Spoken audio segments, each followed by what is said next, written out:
juu ya nywele zako, wakawasha moto juu ya kucha zako walizozichukua, kwa jina la Yesu Kristo aliye hai.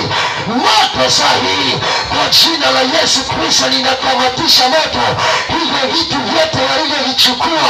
Walinyoa nywele zako wakaviweka kwenye moto wa kichawi.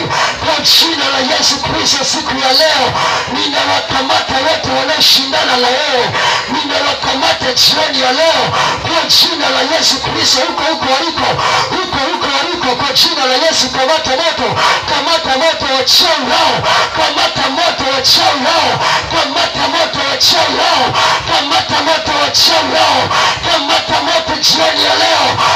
Huko kwenye madhabahu yao, huko kwenye vituo vyao, kwa jina la Yesu Kristo. Kwa moto mara ya kwanza, moto mara ya pili, unawakamata wachawi hao, unakamata uchawi huo, unakamata uchawi huo.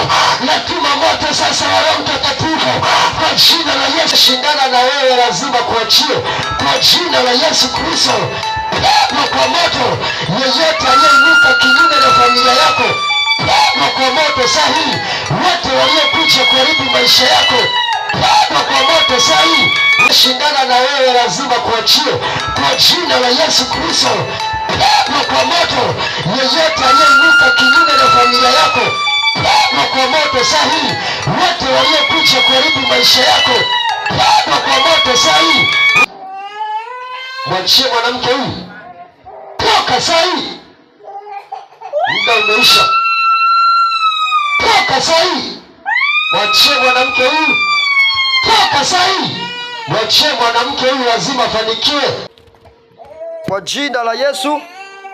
Toka uchawi wote, mmemlisha vyakula vya kichawi, sasa namtapisha kwa jina la Yesu Kristo. Toka sahihi, kila mlichomlisha, toka sahihi. Uchawi, toka sahihi kwa jina la Yesu. Toka sahihi uchawi, sasa namtapisha kwa jina la Yesu Kristo. Toka sahihi, kila mlichomlisha, toka sahihi. Uchawi, kwa moto sahihi kwa jina la Yesu. Lazima wakuachie. Umekuja hapa kwenye madhabahu ya urejesho, hakuna uchawi kwa jina la Yesu. Kwa moto sahihi kwa jina la Yesu. Kwa moto yeyote anayeshughulika na wewe, natangaza vita tangu jana. Umekanyaga hapa, nimesema ule mchawi anayeshindana na wewe lazima kuachie kwa jina la Yesu Kristo. Kwa moto yeyote aliyeinuka kinyume na familia yako, kwa moto sahihi. Moto wa Roho Mtakatifu, moto wa Roho Mtakatifu ukapenye juu ya familia yako, juu ya nyumba yako, kuangamiza kila mapando anayopanda Ibilisi, mapando ya kichawi. Sasa hayatafanikiwa. Tiwa nguvu katika viungo vyako kwa jina la Yesu Kristo. Tiwa nguvu, tiwa nguvu.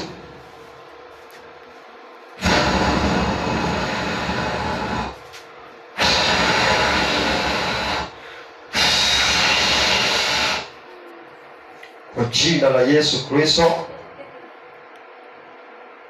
kila moto uliowashwa kwenye mwili wako, huo moto uliowashwa kwenye mwili wako leo nina uzima. Huo moto lazima uzimike. Toka kwa jina la Yesu. Toka sahihi. Chochote ulichowekea kwenye mwili wako, toka. Toka sahihi. Naondoa kila kilichowekwa, kilichopandwa kwenye mwili wako. Toka sahihi kwa jina la Yesu Kristo. Toka hilo jiwe walilokuwekea kwenye kifua chako, hilo jiwe waliloliweka kwenye kifua hicho, hilo jiwe ninaliviringisha. Naviringisha hilo jiwe, naliviringisha hilo jiwe, naliviringisha hilo jiwe litoke kwenye kifua, litoke kwenye kifua kwa jina la Yesu Kristo. Kila aliyekufunga, aliyefunga mwili wako, chochote ambacho amekuwekea kwenye mgongo huu, sasa kila silaha iliyoingia kwenye mwili huu toka leo. Lazima muache mwanamke huyu, mwaka zaidi kwa jina la Yesu. Yesu katia kifungo walichokifunga. Sasa ninanyosha mwili huu, nanyosha mgongo huu kwa jina la Yesu Kristo. Yesu kasai, chochote walichokufungia mgongoni, Yesu kauchawi huo kwa jina la Yesu. Hiyo nira ninaiondoa mabegani mwako, ninaondoa ule mzigo aliyoweka shetani kwenye mabega yako kwa jina la Yesu Kristo. Huo mzigo ninauondoa, huo mzigo ninauondoa, hilo jiwe ninaliondoa waliokubebesha wachawi, ninaliondoa kwenye mabega yako, ninaliondoa mgongoni kwa jina la Yesu Kristo. Haya maumivu ya miguu toka kwa jina la Yesu Kristo. Sasa lazima tembee, lazima tembee kwa miguu yake, lazima atembee kwa jina la Yesu Kristo. Unatoka huko walipokuweka, ninakutoa huko walipokuweka kwenye shimo hilo la ulemavu, ninakutoa huko walipokukarisha na walemavu, wamekukarisha na walemavu. Sasa leo ninakutoa huko kwa jina la Yesu Kristo.